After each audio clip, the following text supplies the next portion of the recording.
बुझिए निकल निकल रे बुझिए रे कुछ नहीं तोर हिम्मत कैसे मिला अपने घर में के बताओ ना तुम हैं क्यों ऐसे काहे करते तोर हिम्मत कैसे मिला अपने घर में आवे के तोरे खोले बनी ना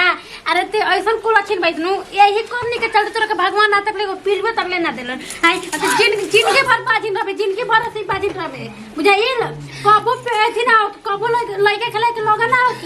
क्यों ऐसे काहे करते भगवान के घर में देर होला अंधेर ना भगवान के देबे हां जिंदगी भर बाजिन कहइबे अरे तोरा चलते नु गांव नगर चारों तरफ हमनी के ताना स्वादन मत को खोत में लगा दी कि ना सुंदर कहीं का तोर हिम्मत का हमरा लइका भी घर में सुतर लोग रे भी डोरा नहीं रे अरे कुल छिनिया ते चारों में लइका कुछ हो जाए रे अरे लइका तो हटे ना हमार लइका अरे कुछ छिनी ओतने लइका खेलाए के शौक बाटे तो जन्मा काहे नहीं खेले तो जन्मा ले खेला ले बनी लइका अपना हाथ में हमारा हाथ में एकदम खूबे सब कर ले जिंदगी भर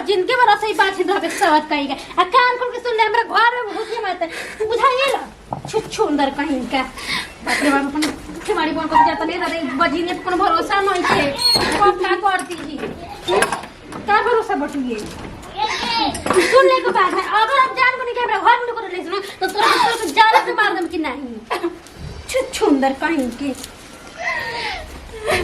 क्या भगवान हम कौन कमी कैले हम का ना कहीं पूजा पाठ सब कुछ करके हार गए तो सब कुछ दिला लेकिन एगो औलाद भी ना कहीं ऐसे बेचारा कहीं भगवान इससे अच्छा बात इससे अच्छा बा कि हम मर जाए जी के भी का कर सच कहती है छोटकी बोझ आई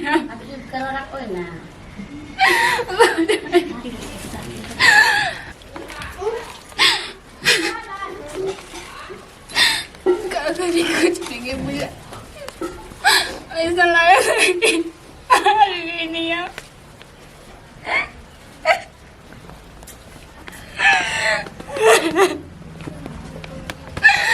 कहीं भगवान मेरे साथ ऐसे काहे होला सब कुछ कहने लेकिन आज तक कोनो गलती ना पाबे नहीं बाप रे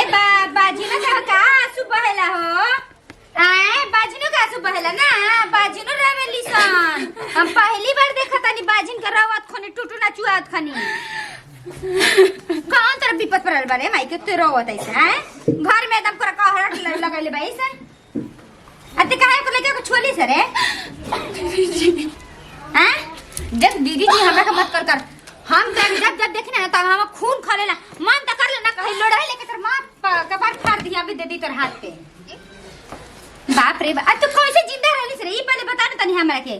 दादा रे दादा तोरा लेके मेहरारू रहित नु हाई पानी में डूब जाइत हाई पानी में रे हाई पानी में डूब के मुंह जाइत तोरा लेके मेहरारू त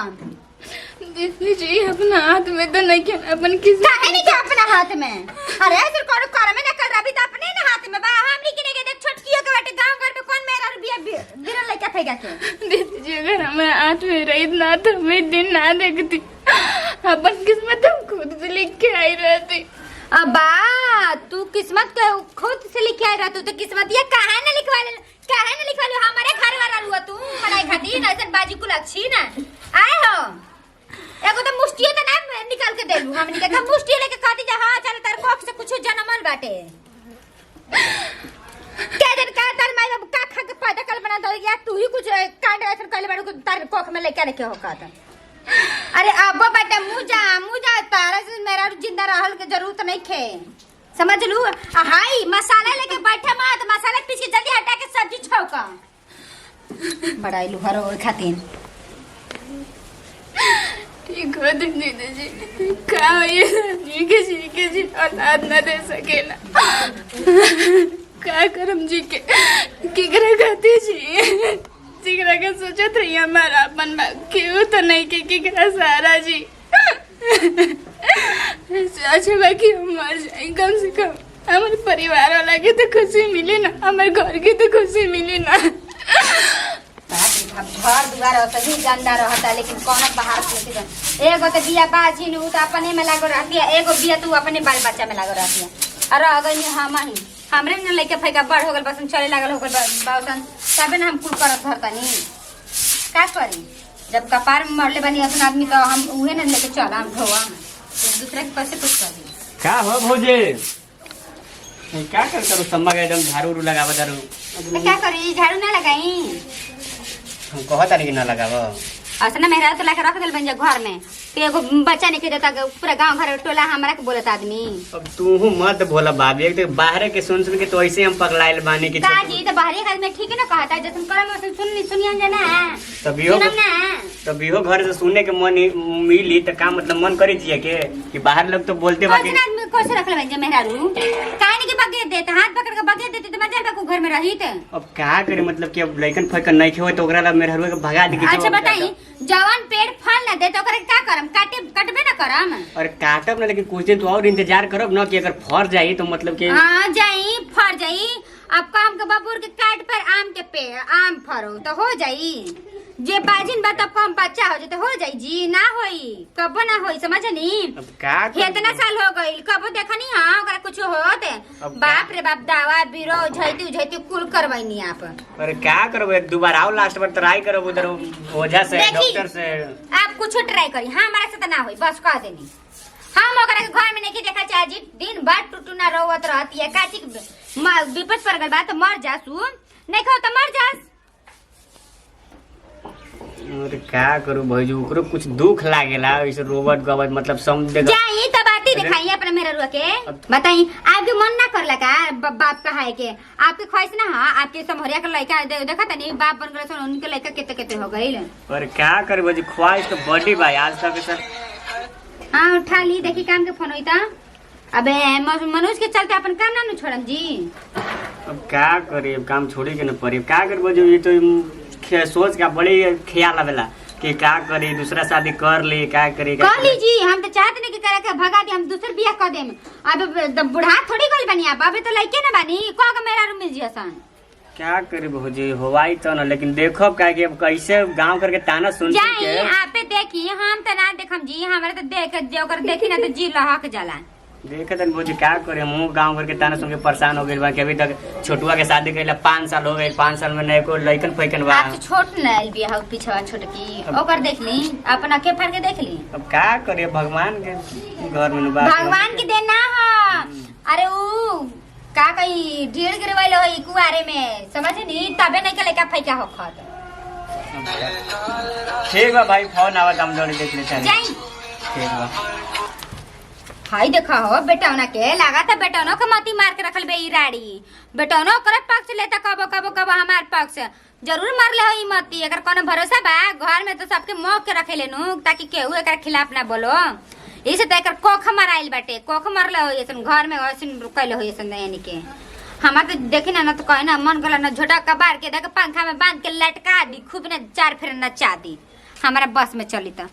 ठीक करे न देवर जी अगर घर से निकालिए देती न तब वो ठीक रहला दूसर बियाह करती ना अपने देवर जी के बढ़िया से धूमधाम से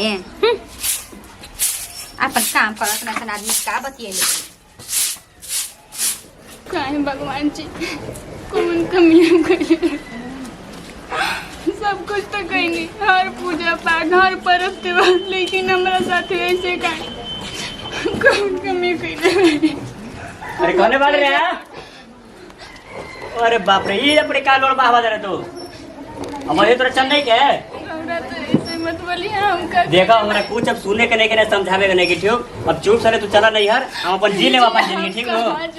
अब तेरा जहां जाके वहां जहां जा उठे तू पहले और आगे हाथ जोड़ा थे रौरा तो ऐसे मत करे दे अब हमरा भी हाथ जोड़ला से का फायदा बा बतावा हैं हम तो ऐसे गांव घर के ताना सुन के हम समझता ऐसे आधा हो गइल बानी हम का नहीं अब जहां जाके वहां जहां जा अब हमरा भी नहीं करेगा रौरे गोड़े पर पैसे ऐसे नहीं अरे ये सब हम गोड़ हाथ पड़ला से कोई नहीं हम नहीं हम का नहीं बताई के बटे हमारा रहला तेरा जहां जाके बा जहां जो मर जो बिला दे तू का करबे का करो ये सब हमरा नहीं के पता चल जो हमारी बात देवर जी सही कहनी है ऐसा तो लक्ष्य घर में रह के उड़ाई नहीं भी है कि चाहते कि हम मर्जी तब ना हाथ से मुंह आते लेकिन नानी काहे के देवर जी पाप कर जाओ पाप करा जा तू का और निकाले को निकाल हम लोग कपार अब तनका ताई रवाई गाना तो निकाले ना जी हाथ पकड़िए खची निकाल कहां चल चल लेके जाए से ना कर काटे मां बोला ठीक भइल हां हां दीदी सही कहा तनी अरे यार देख अच्छा तू बता घर में रखे बोझे ना रलिया ना कुछ दे वंश वगैरह कुछ ना दे खाली होरी त जवन मेरा रे लइका नहीं के जन्म सकत न वो औरत ना ही है बुझाइल आ हमने के लइका के डर लग के ए दीदी फट से ना हमने के लइकन के भीड़ चल जात रहल पक्का हो खा जीता हमनी के लइकन के ऐसे भी करने के के बुझाइन से कम होली सन ना होली सन डाइने बराबर होली सन हमनी के तो बस मुंह ना लेके जाए हमने के रोज जगत नहीं ऐसे किस्मत खराब रह अब जगह में घर में खुशी या चहल पहल सब रही रही काहे ना ई से तो भगा दे अब देवर जी के दूसर बियाह करे जी आ तो दोसर भसुर दे- लगिहन रे दोसर ना अरे हां दोसर मन के जेठानी आई बड़ हमार हां हमू जाते नहीं अब देखम हमू अपन जाते नहीं जवने पिया पे तुको साड़ी मिली ते त खाली सड़िए खातिर खाइल रहबे हम अब हमार घर में एकदम शांति लागत अटे कुलछनी रहे त एकदम सस बरकत रहे ए हमारे घर में दीदी चली आज निमन निमन चीज बनावे के खाए खातिर चल तोरे ने हाथ में बा जौन मन करे तोन बनाऊ खुशहाली के दिन बाटे त खुशहाली जैसन खाना बनी